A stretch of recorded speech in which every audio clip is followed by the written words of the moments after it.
Next जो बच्चे हमारा टॉपिक है, it is various methods of charging a body.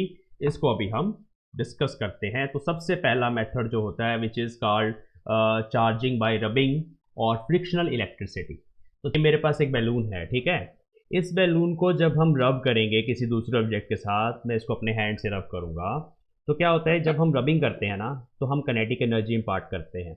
वो काइनेटिक एनर्जी इस बैलून की और मेरे हैंड की थर्मल एनर्जी में, वहाँ हीट जनरेट होती है ना, तो थर्मल एनर्जी में कन्वर्ट होती है। तो थर्मल एनर्जी क्या करती है, इलेक्ट्रॉन्स को इजेक्ट करती है वहाँ से। या तो इस मेरे हैंड से इलेक्ट्रॉन्स इजेक्ट होंगे या इस बैलून से इजेक्ट होंगे, डिपेंड करेगा कि किस बॉडी में से इलेक्ट्रॉन को इजेक्ट करने के लिए कम एनर्जी चाहिए। उसको वर्क फंक्शन भी बोल देते हैं। एक होता है इलेक्ट्रॉन अफिनिटी, बॉडी की प्रॉपर्टी होती है, it is a tendency to gain electrons. तो जिसकी इलेक्ट्रॉन अफिनिटी ज़्यादा होगी वो इलेक्ट्रॉन्स को गेन कर लेगी, उस पर नेगेटिव चार्ज चला जाएगा, दूसरी बॉडी पे पॉजिटिव चार्ज आ जाएगा। तो let us do this experiment. इसको जब मैं ऐसे रब कर रहा हूँ, एक बॉडी नेगेटिवली चार्ज हो जाएगी, एक पॉजिटिवली चार्ज हो जाएगी, और इसमें से भी अभी चार्जेस की एक प्रॉपर्टी आएगी। चिपक गया ये, तो ग्रेविटेशनल फोर्स इस पर लग रही है जो नीचे की तरफ, वो कम लग रही है, लेकिन जो इलेक्ट्रोस्टैटिक फोर्स ऑफ अट्रैक्शन है मेरे हैंड के बीच में और इस बैलून के बीच में, जो इलेक्ट्रोस्टैटिक फोर्स ऑफ अट्रैक्शन है वो ज़्यादा है। तो इस तरह से बैलून इस पर चिपक गया। तो क्या ये हमेशा के लिए चिपका रहेगा? पहले गिर गया ये, तो क्यों गिर गया ये, कहाँ चला गया charge? Let us do it again. चिपका भी थोड़ी देर के लिए, ग्रेविटेशनल फोर्सेस को नीचे लेके आने की कोशिश कर रही है। तो gravitational force, gravity of our earth जब डोमिनेट कर जाती है, इलेक्ट्रोस्टैटिक फोर्स जब कम रह जाती है, वो नीचे गिर जाती है। अभी इलेक्ट्रोस्टैटिक ज़्यादा स्ट्रॉन्ग है, चार्ज दोनों पे ज़्यादा है, लेकिन ग्रेविटेशनल फोर्स अभी ट्राई कर रही है कि ये नीचे गिर जाए, है ना, इसे नीचे गिरने की कोशिश कर रहा है ये, आई कैन फील। अब गिर गया, तो ग्रेविटेशनल फोर्स डोमिनेट कर गई। तो क्या होता है एक्चुअली, देखिए जो चार्ज इस बैलून पे आया है ना, वो चार्ज एयर के मॉलिक्यूल्स के द्वारा एयर में डिस्चार्ज हो जाता है। क्यों डिस्चार्ज हो जाता है? एयर के मॉलिक्यूल्स में भी चार्ज है, इलेक्ट्रॉन्स हैं, है ना। एयर के मॉलिक्यूल्स के साथ साथ अभी आजकल ह्यूमिडिटी थोड़ी ज़्यादा है, तो जब ह्यूमिडिटी थोड़ी ज़्यादा होती है, वाटर के जो मॉलिक्यूल्स हैं उन पर ज़्यादा चार्ज होता है, पोलर मॉलिक्यूल्स होते हैं, तो वो इसके इलेक्ट्रॉन्स को अपनी तरफ खींच के इसको न्यूट्रलाइज कर देते हैं। तो जब कभी मौसम में ह्यूमिडिटी ज़्यादा होती है, चार्जिंग करना थोड़ा डिफिकल्ट हो जाता है बॉडी को, ठीक है। तो इसको बोलते हैं चार्जिंग बाय रबिंग। तो आप इसको अच्छे से यहाँ से स्टडी कर सकते हैं, नोट्स आपके सामने है जो भी मैंने आपको समझाया। एक ना सीरीज़ है हमारे पास, एक बड़ी अच्छी सीरीज़ है यहाँ पे जो बनाई हुई है, देखिए। Electronegativity is the property to gain electron, मैंने अफिनिटी बोल दिया था गलती से, इलेक्ट्रॉन नेगेटिविटी। चलिए आगे चलते हैं। देखिए जैसे यहाँ पे दो बॉडीज आपके सामने शो हो रही हैं, एक बॉडी ए है, एक बॉडी बी है ना। तो बॉडी ए पे पॉजिटिव चार्ज शो करा, उसकी लेस इलेक्ट्रॉन नेगेटिविटी है, मतलब उसकी टेंडेंसी टू गेन इलेक्ट्रॉन कम है। दूसरी बॉडी की टेंडेंसी टू गेन इलेक्ट्रॉन ज़्यादा है, high electronegativity, tendency to gain electrons, तो उस पर इलेक्ट्रॉन्स चले जाएंगे जिसकी इलेक्ट्रॉन नेगेटिविटी ज़्यादा है। तो एग्जांपल है यहाँ पे जो शॉर्ट आंसर टाइप क्वेश्चन में पूछ ली जाती है कि अगर एक ग्लास रोड है, उसको हम सिल्क क्लॉथ के साथ रब करेंगे, तो जो सिल्क क्लॉथ है, ठीक है, उस पर नेगेटिव चार्ज आएगा और ग्लास रोड पे पॉजिटिव चार्ज आएगा। एबोनाइट रोड को फर के साथ रब करेंगे, फर पे पॉजिटिव आएगा, एबोनाइट रोड पे नेगेटिव आएगा। एक वर्क फंक्शन जैसे मैंने आपको बताया कि it is the energy required to eject the electron, जितना वर्क फंक्शन हाई होगा उतना इलेक्ट्रॉन्स को इजेक्ट करना डिफिकल्ट हो जाएगा। तो उस बॉडी पे पॉजिटिव चार्ज आएगा जिसका वर्क फंक्शन हाई होगा, जिसका कम होगा उस पर नेगेटिव चार्ज, उस पर पॉजिटिव चार्ज आएगा, जिसका वर्क फंक्शन कम होगा उसमें से इलेक्ट्रॉन निकल आएंगे बाहर, है ना। तो ये आपको अच्छे से ध्यान में रखना है। चलिए, तो एक सीरीज़ है यहाँ पे, देखिए बड़ी अच्छी सीरीज़ है ये कुछ मटेरियल्स हैं जो डे टू डे लाइफ में आपने देखे होंगे। ग्लास है, नाइलॉन है, वूल है, हेयर है, फर है, सिल्क है, पेपर है ना। अब किसी भी ऊपर वाले मटेरियल को, जैसे वूल को अगर मैं एबोनाइट रॉड के साथ रब करूं तो वूल पॉजिटिव चार्ज होगी, जो पॉजिटिव एंड है ऊपर और नीचे नेगेटिव एंड है। एबोनाइट रॉड नेगेटिव, वूल पॉजिटिव। सिल्क को पेपर के साथ करेंगे, silk will be positively charge, paper will be negatively charge. तो ये सीरीज आपकी हेल्प कर सकती है प्रेडिक्ट करने में कि कौन सी बॉडी पॉजिटिवली चार्ज होगी, कौन सी बॉडी नेगेटिवली चार्ज होगी। चलिए कुछ इंपॉर्टेंट पॉइंट्स। फ्रिक्शनल इलेक्ट्रिसिटी में क्या चार्ज प्रोड्यूस होता है? नहीं होता बच्चों। अभी मैंने बताया आपको कि charge is always conserved. Charge transfer होता है, एक बॉडी से दूसरी बॉडी पे चार्ज ट्रांसफर होता है। कैसे ट्रांसफर होता है? In the form of electrons, in the form of bundles. तो जिस बॉडी पे चार्ज गया, जैसे ये एक बॉडी है, ये दूसरी बॉडी है, इस पे कुछ इलेक्ट्रॉन्स चले गए, तो जिस पे इलेक्ट्रॉन चले गए उस बॉडी पे आएगा नेगेटिव चार्ज, दूसरी बॉडी पे आएगा पॉजिटिव चार्ज। हमने दोनों को रब किया था। अब जिस पे इलेक्ट्रॉन आ गए उसका मास क्या बढ़ेगा? यस, उसका मास बढ़ेगा। कितना बढ़ेगा? 4 टाइम्स मास ऑफ इलेक्ट्रॉन्स। ये प्लस हो जाएगा, इंक्रीज हो जाएगा। यहाँ पे मास कम हो जाएगा थोड़ा सा, 4 times mass of electron decrease हो जाएगा। यहाँ पे मास ऑफ इलेक्ट्रॉन क्या होता है? एम ई की वैल्यू आपको बता देते हैं, 9.1 10 टू द पावर -31 किलोग्राम। बड़ा स्मॉल मास है ना, 10 टू द पावर -31 किलोग्राम। तो इतना मास, मतलब there is very small change in mass. हम डे टू डे लाइफ में उसको एक्सपीरियंस नहीं कर सकते, बट येस मास चेंजेस। तो ये प्रॉपर्टीज़ जो हैं, इंपॉर्टेंट पॉइंट्स जो हैं, इनको अच्छे से देख लेना, याद कर लेना। चार्जिंग की कुछ एप्लीकेशंस भी हैं जो हम बाद में भी डिस्कस कर सकते हैं। चलिए बता देते हैं आपको। फोटोस्टेट मशीन, इंकजेट प्रिंटिंग, तो उसमें ना जो हम पेपर डालते हैं प्रिंटर के अंदर, वो पेपर चार्ज हो जाता है। वहाँ चार्ज होता है जहाँ जहाँ हमारे लेटर्स होते हैं, और वो जो इंक है वहाँ पे चिपक जाती है, पॉजिटिव नेगेटिव अट्रैक्ट हो जाता है। तो वो फोटोस्टेट मशीन में यूज़ होता है। कॉन्टैक्ट लेंसेज, कॉन्टैक्ट लेंस जब आप आई के साथ टच करते हो तो वहाँ पर भी जो प्रोटीन के मॉलिक्यूल्स होते हैं कॉन्टैक्ट लेंसेज के ऊपर, और ह्यूमन टीयर्स होते हैं, वो आपस में अट्रैक्ट करते हैं एक दूसरे को। कॉस्मेटिक्स, बच्चे कॉस्मेटिक्स यूज़ करते हैं, लड़कियां यूज़ करती हैं कॉस्मेटिक्स। तो कॉस्मेटिक्स पे भी यही होता है कि जब हम रब करते हैं कॉस्मेटिक को अपने फेस के ऊपर, वो चार्ज हो जाते हैं उसके मॉलिक्यूल्स, ठीक है, तो वो आपके फेस के साथ चिपक जाती हैं। इलेक्ट्रोस्टैटिक पेंट स्प्रे, आपने देखा होगा, एक पंप के साथ वो स्प्रे करते हैं पेंट का, तो वहाँ पर भी चार्जिंग यूज़ होती है। Friction electricity can be charge only one body is insulator. ये बहुत इंपॉर्टेंट है कि अगर आप दो बॉडीज़ को ऐसे चार्ज करना चाहते हो, तो यहाँ तो दोनों ही इंसुलेटर हैं, ये भी इंसुलेटर है। इंसुलेटर समझते हो ना? इंसुलेटर मतलब जो इलेक्ट्रिसिटी को कंडक्ट ना करे। अब जैसे मैंने इसको चार्ज किया, अगर ये भी कंडक्टर है, ये भी कंडक्टर है, तो कंडक्टिंग सब्सटेंसेस फटाफट चार्ज को कंडक्ट कर देते हैं, न्यूट्रलाइज कर देते हैं। एक इंसुलेटर चाहिए, तो जब आप दो बॉडीज़ को चार्ज कर रहे हो उसमें से एक इंसुलेटर होगा। याद रखना है इस कंडीशन को। देखो फिर चिपक गया मेरे हैंड के साथ, है ना। चलो आगे चलते हैं। चार्जिंग बाय कंडक्शन, दूसरा मेथड। पहला था charging by rubbing, friction electricity. दूसरा मेथड है चार्जिंग बाय कंडक्शन। कंडक्शन का मतलब होता है जोड़ना, कनेक्ट करना। तो इसमें देखते हैं क्या होता है, समझ लेते हैं फटाफट। ये लेक्चर अब फिनिश होने वाला है, तो लास्ट तक आप लेक्चर ज़रूर देखा करें। लास्ट में मैं सारे नोट्स आपको फुल स्क्रीन पे डिस्प्ले करूंगा, और आप इनको पॉज करके अपनी कॉपी में बना सकते हैं, पीडीएफ भी शेयर करूंगा। चलिए, तो मान लो ये एक बॉडी है, बॉडी ए, ये दूसरी बॉडी है, बॉडी बी, मेटल की है ये बॉडी, ये भी मेटल है, ठीक है। तो अगर मैं इसको चार्ज दे दूँ, मान लो मैंने इसको नेगेटिव चार्ज दे दिया, मेटल पे ना जितना भी आप नेगेटिव चार्ज देते हो, कुछ इलेक्ट्रॉन ट्रांसफर कर दिए मैंने, वो सारा सरफेस पे ही रहेगा। क्यों सरफेस पे रहेगा, आगे जाके हम पोटेंशियल के चैप्टर में डिस्कस करेंगे। तो ये इस तरह से हमारा सारा चार्ज सरफेस के ऊपर है, इस मेटल ए के ऊपर। अब दूसरी बॉडी तो न्यूट्रल है, अभी उस पर तो कोई चार्ज है नहीं, इसका क्यू जीरो है। अगर मैं एक वायर की हेल्प से इसको कनेक्ट कर दूँ, तो वायर भी कंडक्टर है, तो इलेक्ट्रॉन्स एक दूसरे को रिपेल करते हैं, तो इलेक्ट्रॉन्स को रास्ता मिल जाएगा, यहाँ पे पाथ मिल जाएगा उधर जाने का। रिपेल करते हैं, जहाँ जा सकते हैं जाएंगे भाई, ठीक है, तो वो दूसरी बॉडी पे चले जाते हैं इलेक्ट्रॉन्स। मतलब जो चार्ज हमने इस बॉडी को दिया था, अब वो दो बॉडीज़ में डिस्ट्रीब्यूट हो गया, तो दूसरी बॉडी को आपने चार्ज कर दिया। अब अगर आप इस कनेक्शन को ब्रेक कर दोगे तो दोनों बॉडीज़ पे चार्ज रहेगा। कितना रहेगा? बराबर रहेगा? नहीं, डिपेंड करेगा बॉडीज़ के साइज़ पे। याद रखना, दोनों बॉडीज़ पे जो चार्ज है, it will not be equal always, it will not be equal. एक कंडीशन में इक्वल होगा, जब दोनों बॉडीज़ के साइज़ इक्वल होगा, दोनों सेम नेचर की होंगी, जैसे दोनों मेटेलिक हैं, दोनों का साइज सेम है, तब चार्ज दोनों पे इक्वली डिस्ट्रीब्यूट होगा।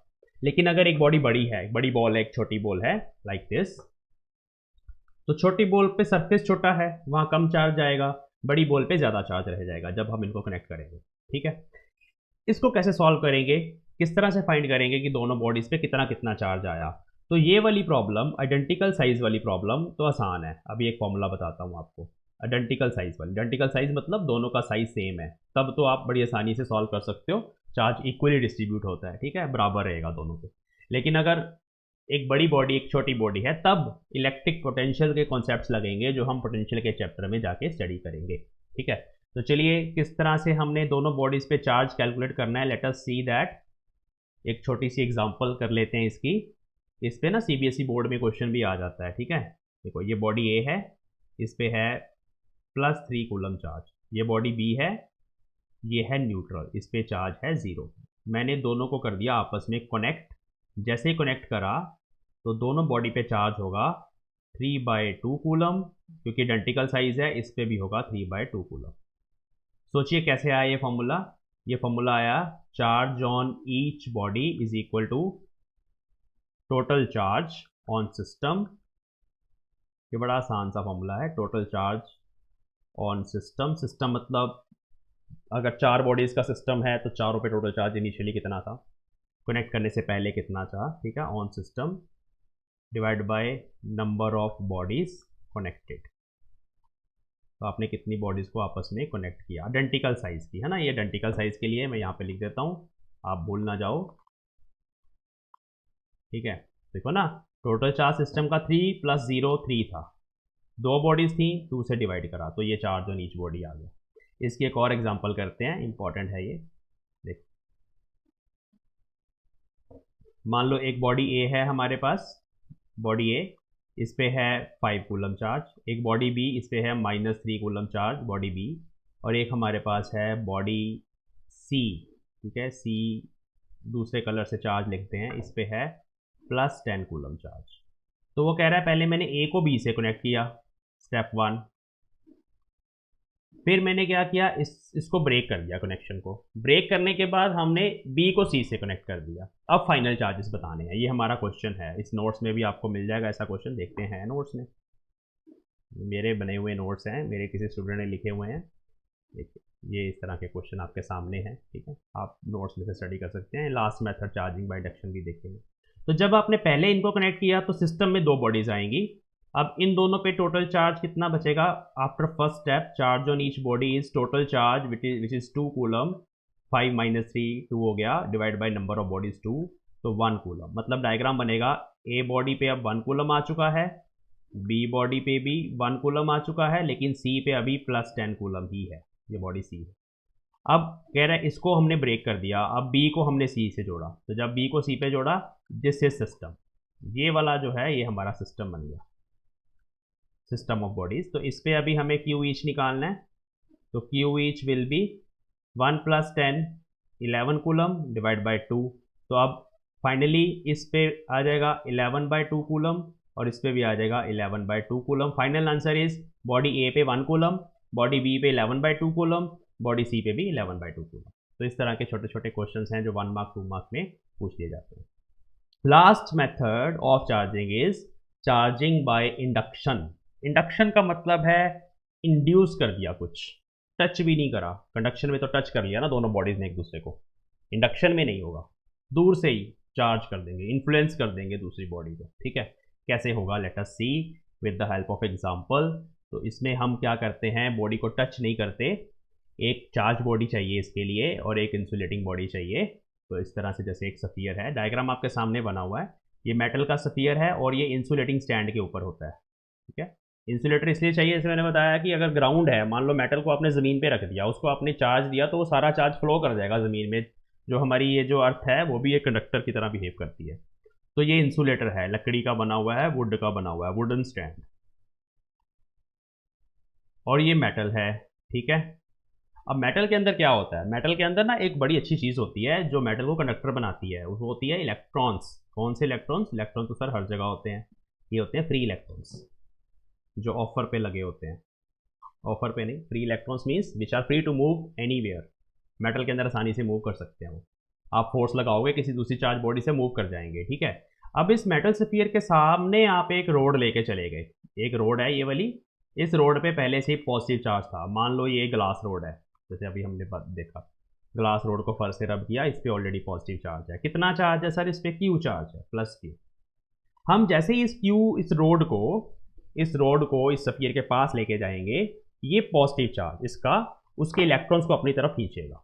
तो इसके मेटल के स्फीयर के इस एंड पे इलेक्ट्रॉन्स भाग के आ जाते हैं, अरे हमें कुछ मिल गया, पॉजिटिव चार्ज आ गया, अट्रैक्ट हो जाते हैं उसकी तरफ।